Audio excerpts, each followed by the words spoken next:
Naku, mukhang mahirap na itong lusutan na itong mga Duterte, lalo na po si Sara Duterte. Mas kapani-paniwala eh. Consistent kasi yung kanyang mga pahayag.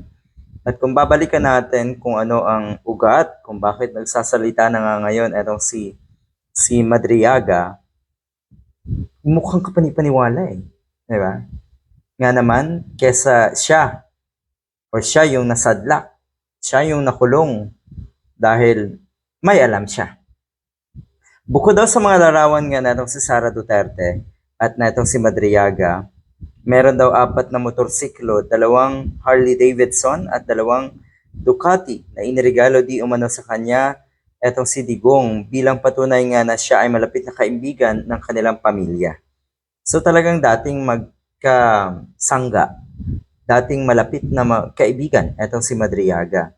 Paano nagkaganito?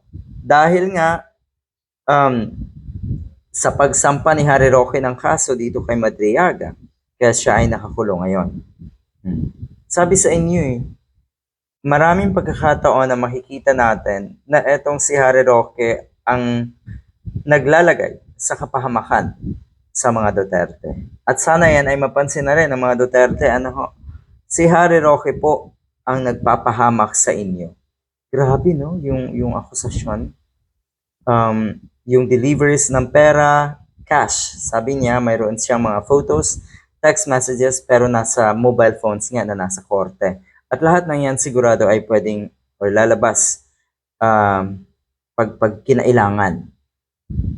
Photos, text messages, ebidensyang hawak nga netong si Madriaga laban kay Sara Duterte, yan po ay anytime ay pwede nang ilabas. Naku, talagang malalim ang ugnayan. At nabalita rin kamakailan na eto daw na si Sara Duterte ay mukhang bumibisita dito sa nakakulungan na si Madriaga ng 10 oras ng gabi sa kulungan. Ano daw ba ang pinakarason? Bakit daw biglang dumalas yung pagbisita nga netong si Sara Duterte at ang haka-haka ng mga kababayan natin, ng mga netizens, mukhang pinipigilan. Gumagawa ng paraan etong si Tambalustay para hindi nga ibuking, para hindi nga magsalita etong si Madriaga. Yun lang.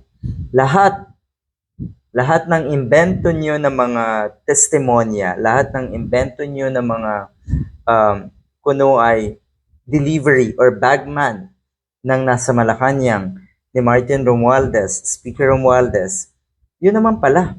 Totoo na mukhang kayo ang totoong may bagman. Kasi mismo, etong bagman, sa nakikita ng mga kababayan natin, ng mga netizens, consistent at mukhang mas kapani-paniwala kesa doon sa mga naunang bagman nga kuno na inilabas ng kampo nga ni Marcoleta at ni Mike Defensor. Totoo na mas kapani-paniwala ito. Totoo na may rason bakit siya nagsasalita ngayon.